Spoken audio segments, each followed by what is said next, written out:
pathian chỉ bài bukin là thiêng lim ngày tháng u cái chuan Isua chu anh đây là lâu cả là anh này hậu chua bia lấy lệ và nó thu này nó rong cái này là bé cái này to chút thì chuan kalula nắm tin riêng ami diệt đi ra ta siam ula pa lệ ta rau thiêng lim ngã chuan baptist ula thu cái bé rong chu pom torin diệt đi ra u tin ngay te cái cùng khoai in cái bé to thiêng point in này là có dễ lắm lấy xuan thế này lalpan thu con ra tam mình sớm sắp rõ sẽ trong trái u lalpa han pa to tak man mai tu với na hian nó soi nó tụm tắc cái cầu thần hậu tên cần tông lại ta à ibê gần chung quật lại thế cal thia nang ibin siam à hay ra khi lalpa nang ma betura nang ma phak le choi moi tura nó soi khom vàng hian kan lom ma lom thu kan su che ni với chân hoa hian kan hun song nang ibin nei sakla lalpa kan program song ai ro puina lo ta lang la kan duai ni na kan nge na ei mikhual duhawm tak te pawh kan nei chan chik social tu te an ni lalpa irong bol tu duhawm tak te hi lalpa tharau no pui kai shoi le chak zel la voi chan huwa hun an man tur te pawh lalpa nangin om pui la an ma ni tangin ko fan ho ten sot la mu thei la kan du em ma mal min som sakang che lali som sta ming chung chu kan di le amen tan hun mang thorin pe ban ro ti som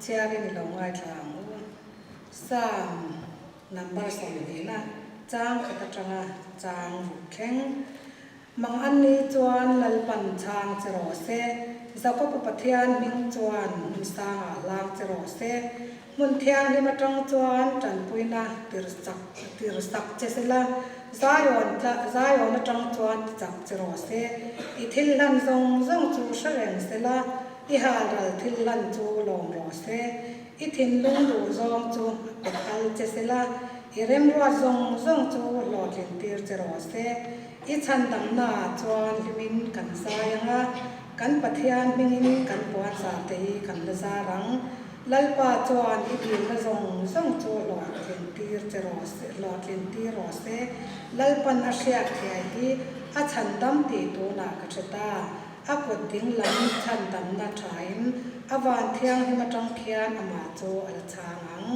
lalpan a thu kan chhia te man ni som sak ro se pathian ma kunin tang trayang lalpa hun tha le ni tha te min pe a in chama Sunday school te lalpa kan sur so ton ho in tu na chan huwa I thu te ngai tha turin mi heti zat mai min swai khom le kan loma in ne na long thu kan se lalpa ke ma ni kan lam kan in ya chuan eng ma re ya onwa mi fel lo te mi trom kai lo te mi bom som te kan ni ma se lalpa nang ma chuan kan fel na te kan that na te kan thim na te oma lalpa nang chu thiang him fam kim ini a chu fam kim na chu ke ma ni min chan tir ve awa ten kan lo mai ne na long thu kan soi le kan nuwa thu soi tu po o fila ka po ai nuwa sai na te lalpa nangin kan sawa etan mal min som sakla kan to in lalpa kan fa ke ma ni po he kumin kumbol te kan chan le don me ka kan mang don me kan ni a lalpa he nga te hian ami mal tin te khotla nga te le chung kwa te kan rama te chiat na le har sat na chi sang la ka te min ven him lalpa kan mo ani lalpa kan pathian kan hun nei tur song te pa na min nei puila san kan zan hun thleng ni chra thia min on point on kai swai che lalpa so Kristian min chu kan ti le amen Kristian number zanga le sunga le thum na all pa mo som na lu kalem kim chunga lang ti thu lo chuan kan non na lu kan nei song le na lang kan faka che khoi na kan mu hian ai hi khuang khatin sa u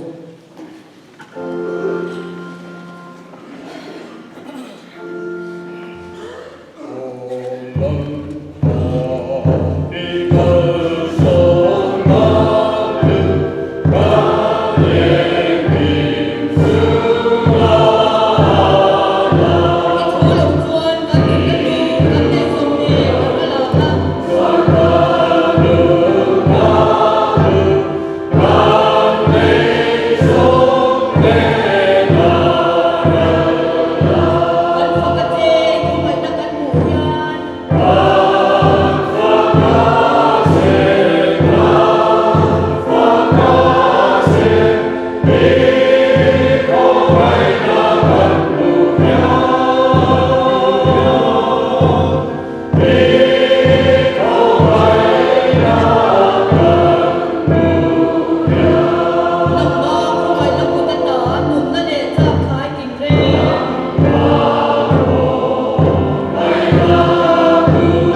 tu nak suan tu sa soi turin Reverend Howard Jenkins kan so manga rong bolton na tele cholut yang teh kan tan so turang teh kan soi selengin kan kampenga.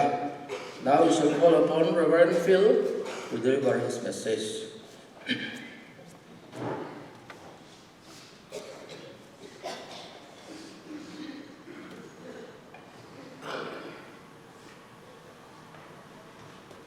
Well, good afternoon, and I greet you in the name of the Lord Jesus Christ.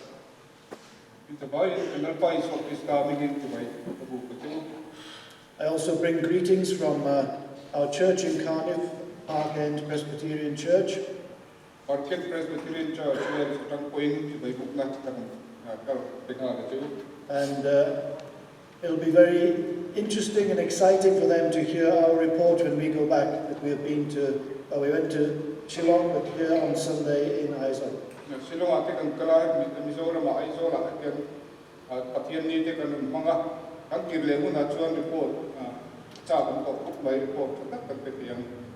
And I think, as you heard this morning, I was born here in Duhawm in the hospital, so it's a big excitement for me to come back and see where I was born.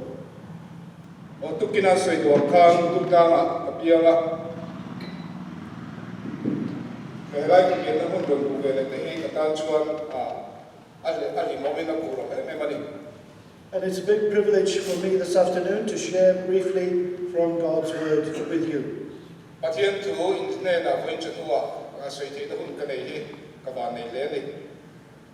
And I was thinking, what can I share?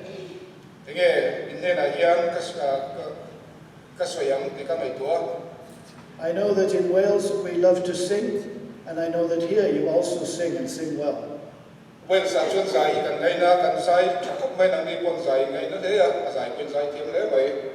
that hymn that we've just been singing, of course, is a very famous Welsh hymn as well, a Welsh tune.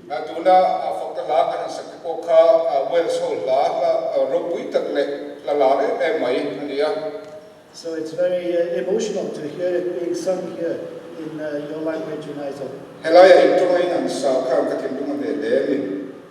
So I thought it would be good to look at a psalm this afternoon, because the Psalms are the songbook of the Bible.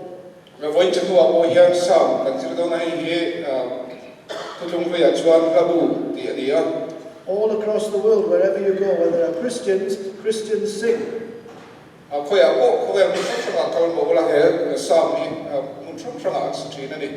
so here's a psalm which I thought we could look at this afternoon, Psalm 96. Which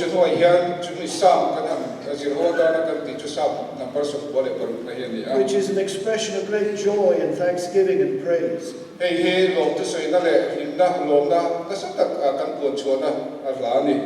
And so I asked my brother if he would read it, first of all, in your language, so that we know what we're talking about, Psalm 96.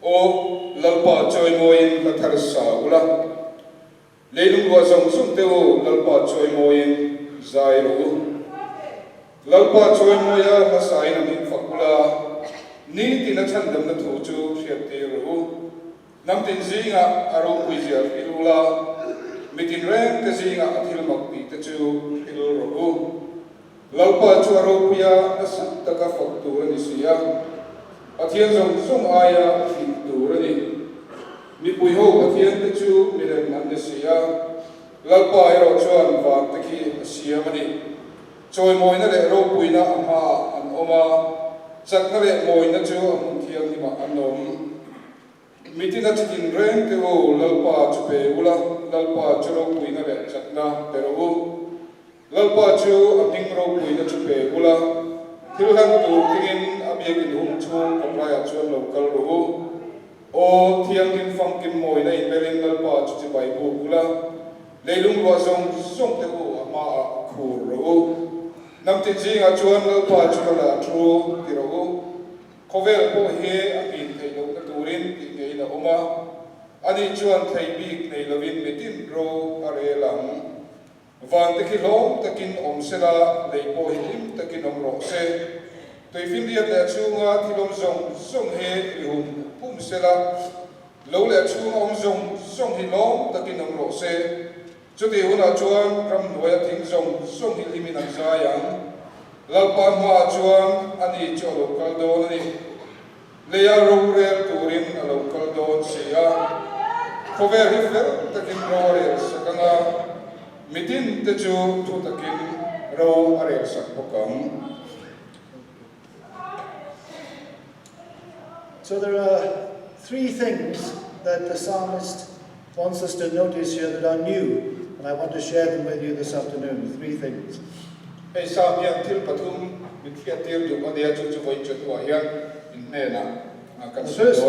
first thing is to sing a new song, new songs.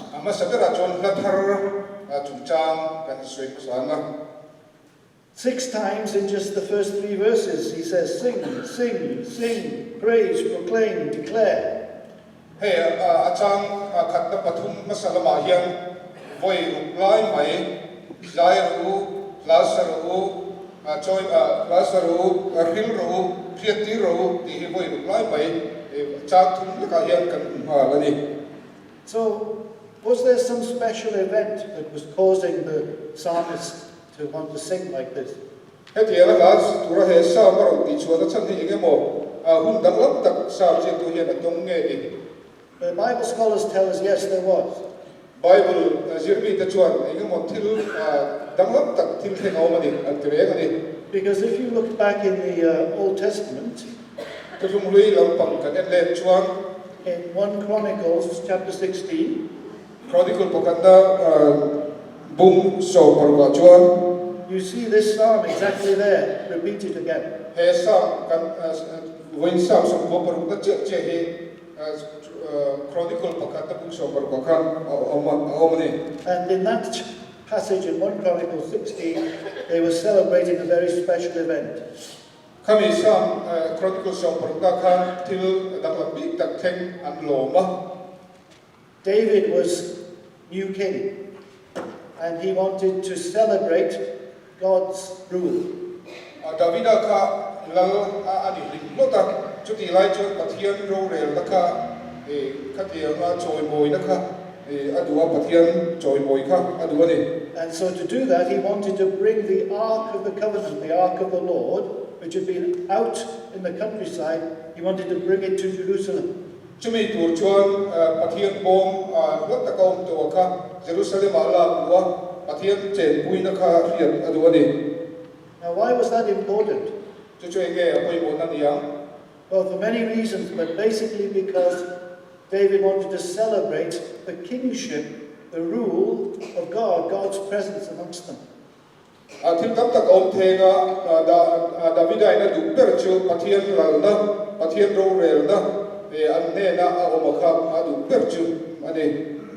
David had been fighting many enemies, but he wanted to show now that his victory was because God was with him. And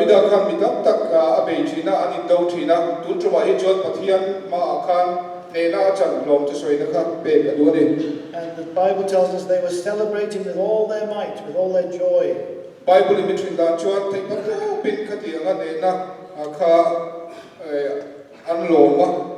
Because we know what the Ark of the Lord meant for them.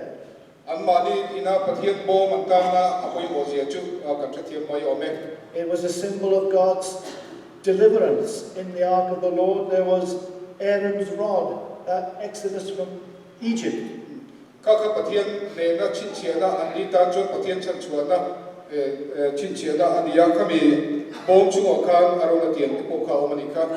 were the tablets of the law, the 2 tablets of the 10 commandments, which symbolized their special relationship with God.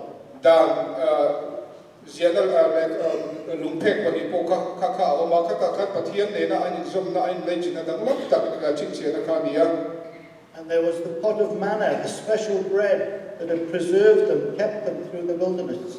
So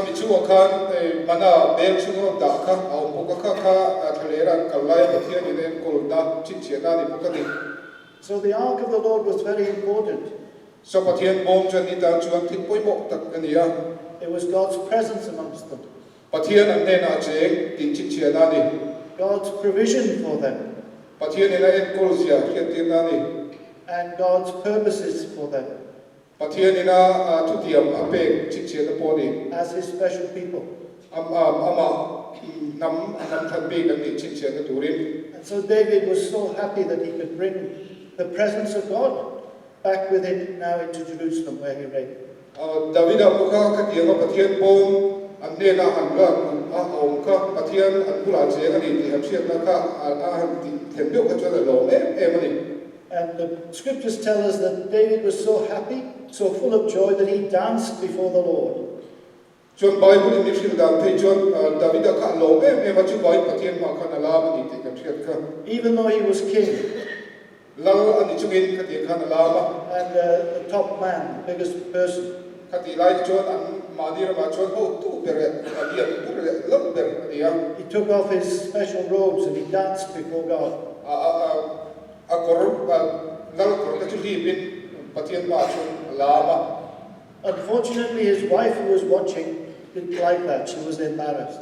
lungai ni ma saka ka Thalai khan ni nupui na lo ena nupui na mukan nupui kha asakani But David was so full of joy that he didn't care. khati kopa Davida aloma pura en ma dam mai saklo ka azakui ni To me, that is a very big challenge in my own worship of God. chu mi he thu hian ti ba mi ma nge ya thu hian chawna na sakta pathian chi bai bu na ko hian siap sakani Okay, we don't have an Ark of the Covenant. pathian bom chu kan singa kan nei ka tu na om lo ngei mai We have even better. chu ai chazo chu kan ne ni We have Emmanuel, the presence of God with us, Jesus. pathian kan ne na om kha Emmanuel ka kan singa kan ne ni Emmanuel pathian kan ne na om Jesus is the one who has rescued us from sin and Satan. Isua Krista ka sual na le Satan na la ka min chan suak tu dia Through Jesus, we are brought into a special relationship with God. lali so Krista ba pathian den tanam takin abi taka in lai chin nei turin asia min kanom le ta And through Jesus, we have provision every day to walk with Him for the spiritual life. chutianga tharaulam nuna nung thei tu chan ni tinin lali so Krista zara chuan pathian ne na takin kandong zela The risen, victorious Lord Jesus has given us His Spirit. lali so Krista ne tu chuan atharau min pea And so we have the Spirit of God, Jesus, amongst us. chuan tharau thiang ni chu kan singa ke ma ni ne na hian oma kan ne ani We come to celebrate Sunday by Sunday the great victory of Jesus. lali so Krista ne na chu pathian ni tin hian chumi lo tu chuan choi moi tu chu kan lo kan khom thin ni His reign, His rule. ala na le aro re na And yet sometimes, I think of myself, sometimes I'm not very moved, I'm not very joyful, I can be very, well, just a bit ordinary about it. ke ma nge po hi chu tiang thil te chuan a chang chuan ke ma hian hong ani lem lo wa phur na po ka nei lem lo wa kha tiang thil tak tok ka ni ti po ka kai thre lo chang ka nei thil ve tho ni It's a rebuke, it's a challenge to my own heart. chu chu ke ma ta hian ka thil lunga ta hian chol na sa tak ani I don't know about you when you come to worship. nang ni po nge ka lo chu he ti ga pathian chu bai buk tu ren lo ka hian en bil ru puin nge yo ka ni ka te lo wa You know, the strange thing is sometimes back in Wales, where we live, til mang deu ko ka chu wel su ma ka na til factory chu ti gi dia people can get so excited. They go to a football match or something and somebody scores a goal and they can be shouting, jumping around. football te an entry na pating chan kin to po goal an thum te chuan an la ma ban an phara an in kuwa chu te khop chuan an limin an phur theya But the same people, the same men or women in church, no, they're just very boring. chu te bok chuan The same people. ka tiang mi thowa te kha biakin an lo kala Sometimes we can be more excited about the football than we are about Jesus. chuan achang chuan na lisu Krista awangin football kan phur ai mai na lisu Krista chuan phur chang chu kan de ngei mai And so I think about my own heart, my own worship. chuan ke ma pathian ka chbai ka buk da ne pathian ka biak da ni min an le tir fo thin ani Every new day gives me opportunity to sing new songs. praise to God. Ni tin lawm hian lathar saturin pathian choi mun lathar saturin kema New songs to God every day because of His goodness. athat na wangin ni lathar pathian ne na pathian choi mun lathar sa tur kan dia. So is your experience new every day? Vawiin nang ni point ni tin athara chu ni thira chu experience tur dia. Because we need that every day. Chu ni tin kan ma mo chu ni by His Spirit. ama tharawin Not just knowing the Bible, Bible tu suksiat na mai nilovin just in our heads, kan rilro ngai tu na mai nilovin but in our hearts by the Spirit. kan thin lung chunga tharau thiang lim na tho sokin Really enjoying Jesus. chu chonali so Krista chu kan lung lom thei don ni So new songs.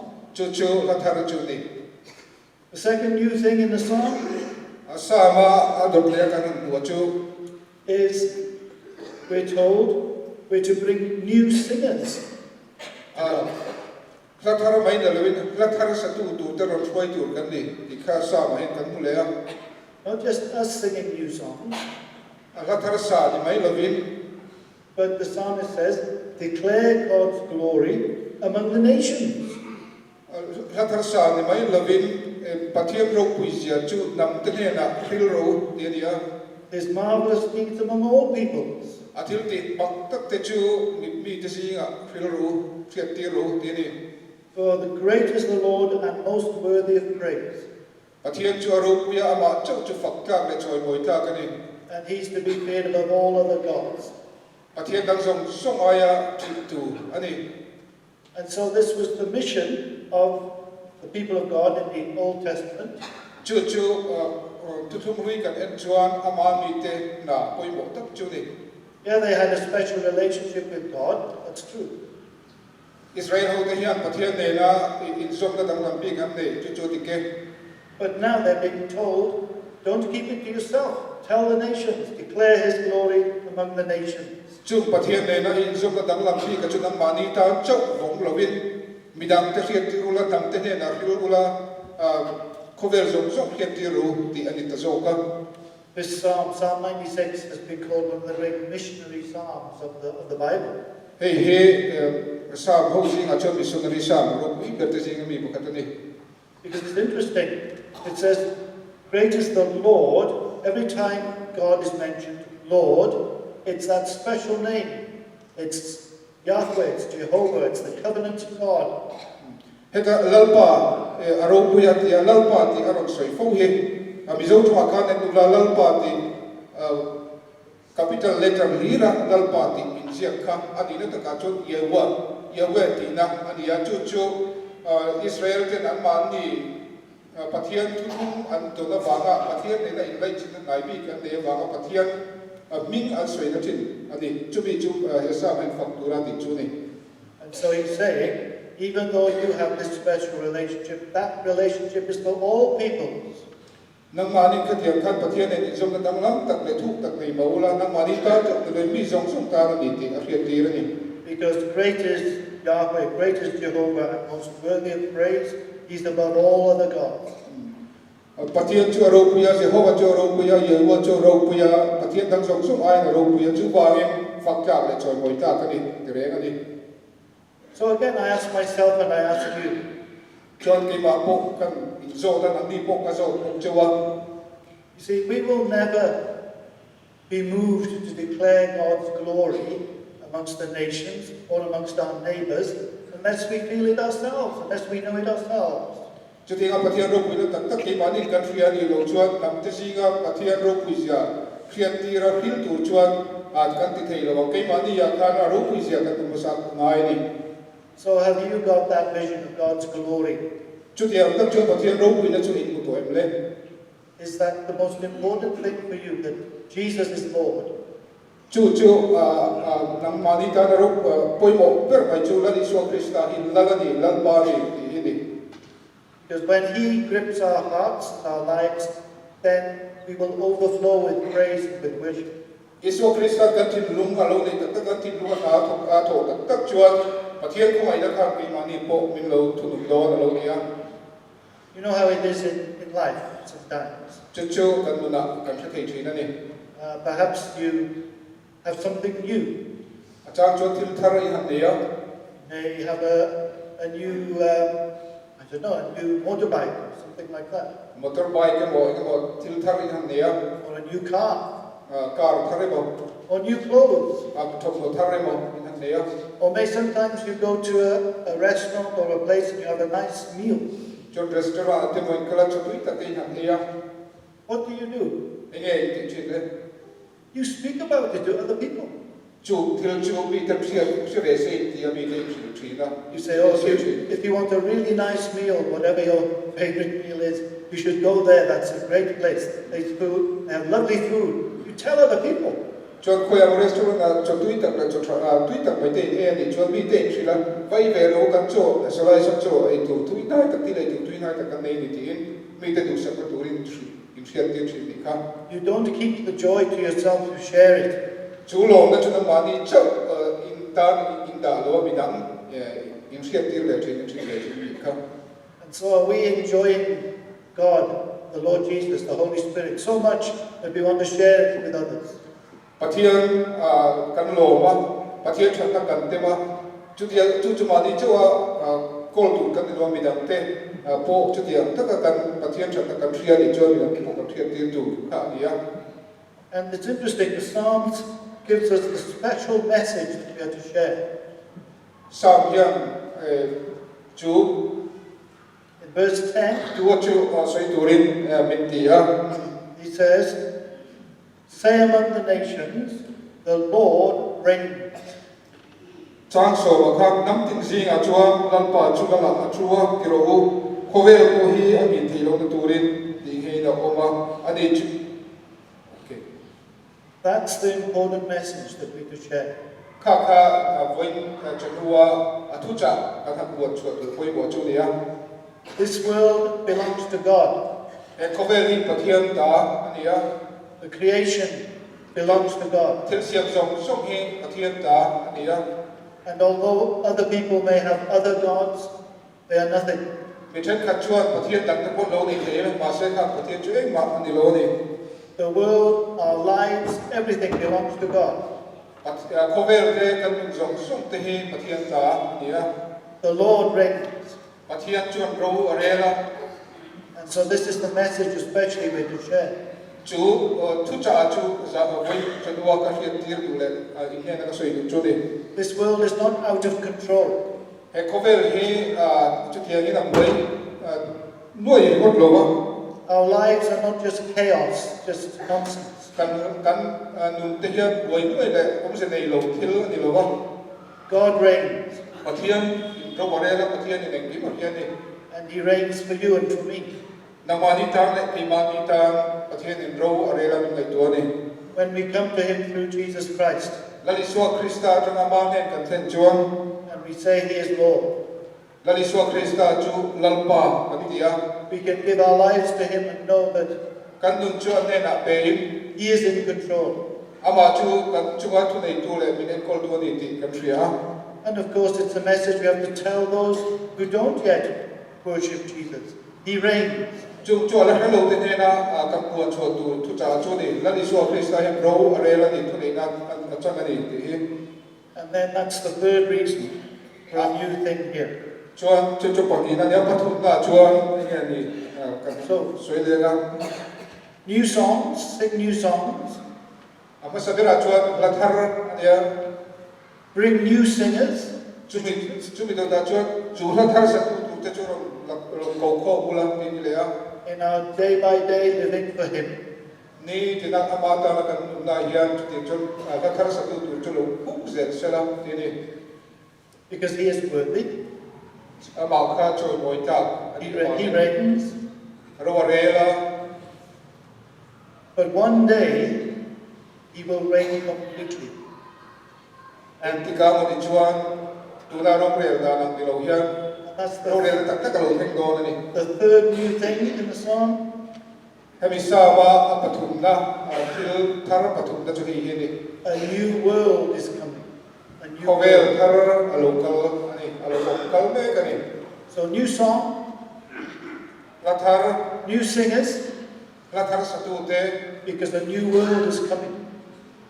adom na chachu kovel thar le thar alokal dor bang ani. Because that's where the psalm ends. Chachu sa tuna kan sam is lai me ka top dan po chachu ni. It says, verse 13, Chang so patumna chuan let all creation rejoice before the Lord, for he is coming. He is coming to judge the earth. lalpa pa chuan ani chu alokal don ni lero le turin alokal don sia wa He will judge the world in righteousness and the people in his truth. kovel hivel takin ro arel sakana mitin te chu tu takin ro arel sakopang So we need to tell people that Jesus is coming again. chu mi te inchen kir tu ne lal so krista hi alokal le don ni ti When we die, this life is not the end.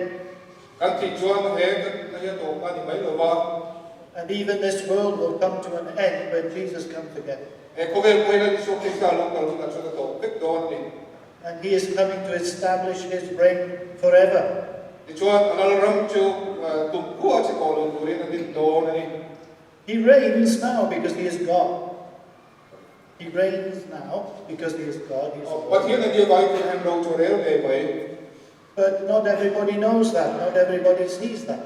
amai ro chu ni zong zong chu chu ko lo ba an thre thei lo ba ko ko thei lo ni And even the Apostle Paul tells us that Pawl ko khan ko Pawl ko khan chu chu lim sia tira we don't now see the fulfillment of all that the psalm talks about. This song that the psalm is talking about. sa mi na tu la ki sei lo so ki ku na jo kan thek thei lo ba kan thre thei lo ba It says, let the fields be jubilant, verse 12, and everything in them, let all the trees of the forest sing for joy, for all creation should rejoice before the Lord because he's coming. chang so ko ni na kan ko khan lo le chu ho zong so ki lo te ki no ro se chu ti una chuan ram we thing zong so ki mi na cha ya ni kan ko khan So he is coming, but he is not yet arrived. alokal me ka ni amara chu lo la thing lo ni And in the waiting, what Paul says is the creation is groaning now at the moment, not praising. chu mi kan lo ma chung chuan til siam zong so ki ru le tau ve na ko ri na ve ka ni We live in a world which is not righteous. It is not full of joy. kovel una hian fel ta le lawm da khat kovel ka no me ko ka no lo ba But Jesus is coming back to make everything right. ni ma sa le so krista lo chu alokal le do na ki siam sa to le alokal le do ni And Paul tells us in Romans 8 that creation is groaning, it's waiting for its delivery from this bondage, this sinful world that we're living in. chu po la chu chu mi lokal le tu chu tik siam so so te ko hian room so ni ti bin nau ve ka to rin so pa me ka ni ka ka ni siam ti ra You see, if Jesus is coming back to rule and to reign, there's only two ways we can think about that. lali so krista hian lokal le ye le do na ni chu til pa ni ti da ni chu ai to tu kan ne ya I sometimes think about when I was a teacher many years before I became a pastor. I was a teacher in a school. pastor ka ni ma hian school a jin ti tu ka ni te chu ka ai to da ka mang thina And sometimes I would have to leave the class, maybe to go and see somebody. And I would say to the children in the class, now you be quiet, get on with your work. jin ti tu ka ni mai chu class ru te chu sa tu je mai chu ti lai chu ka chu sa do chu no ko ka cha ka ki do ma la moi ri no ru ti ka chu sa ti ka ti sa ma cha ma thina But do you know what happens when the teacher goes out of the class? ma se jin ti tu chu ve le ya no pa to ka tu chi ti ti mai o me There will always be some naughty boys, or naughty girls, I don't know, but naughty boys. ni pa do pa ka mo bi chi do pa ka mo e mo fa do te ko lo ti fa do ka mo lo te lo ba They would start to mess about, to be naughty, to do things. chuan chu ti sak sak lo ti boi tu zo ti na lo chi na And so often they would put someone at the door to watch, to see when the teacher was coming back. Chúng mình tại chuan thế mà quay tụ được tại chuan dịch tụ local lệ hun lô thiêu tụ khác cũng các bulan yang mana tak sih na. And so I would hear when I was coming back down the corridor, I would hear them saying, "He's coming, he's coming, he's coming, sit down." Cho classroom apa kalau kita itu orang biar cho sulai pun kalkulan di orang lu dah cho kalau local dia dịch tụ local dia sih na, lo sih local sih na. Now I found that the only ones that were afraid of me coming back were the ones that were naughty. Kalau kita lau tu thadu lo jadi tu lo te bak tu kalau kita tu bak lau kan aman tu bak.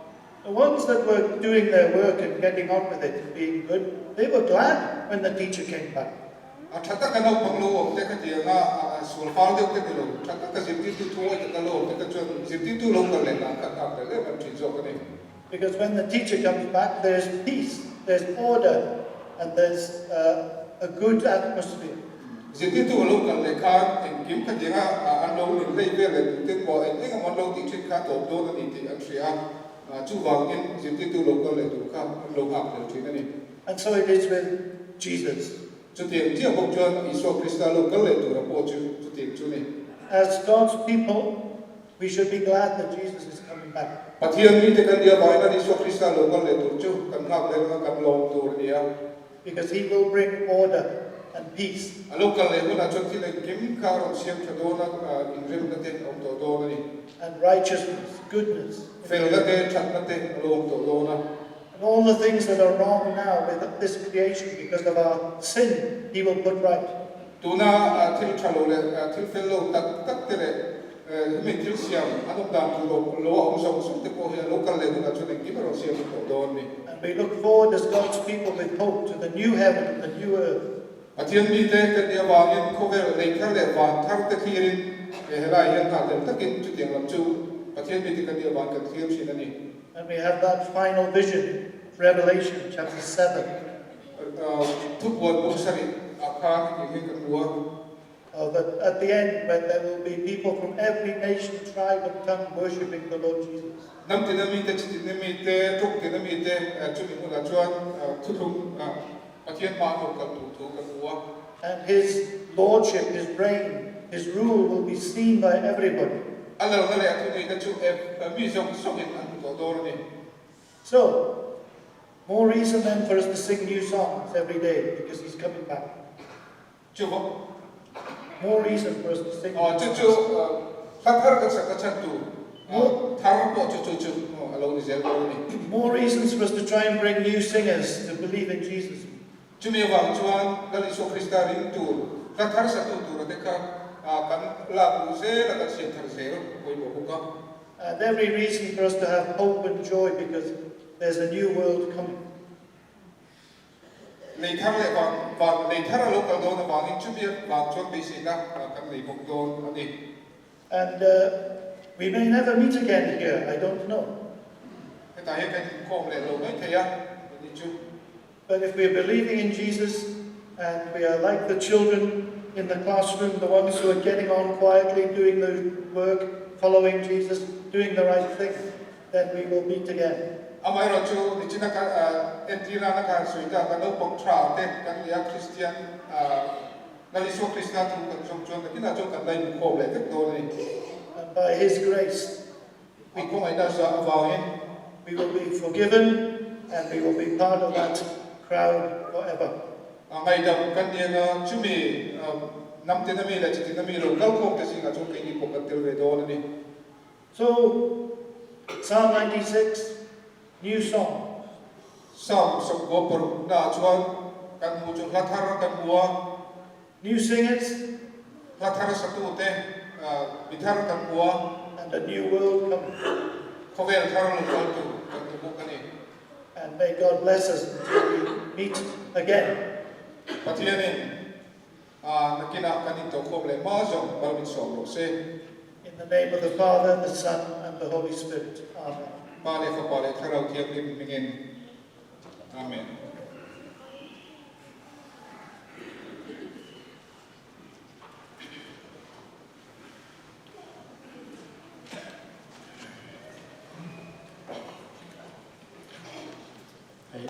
Reverend Phil Jenkins le trian te kan Kohhran pinon tloa kan lam hle ni lawm thu kan sei an tongin strong in lawm thu kan sei ngo Croeso Reverend Howard Jenkins and his friends dio I'm all a Chris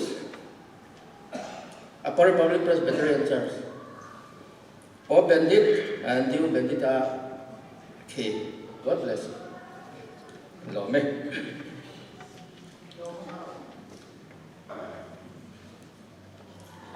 Kristian labu number samngale pasarina. Kristian labu number samngale pasarina. Now we shall sing hymn number 57. Krista kisan hudak chuak chu kata na luani. Launa lerin na ta kalaw chota. Elahi kan sanga saksawa. Kapatong tayo mangin. Ay katong tayo mo nga katong pagkitaw donya. Yeah.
chungah tu suatu te kan ngai da ngin mal point kan thil suat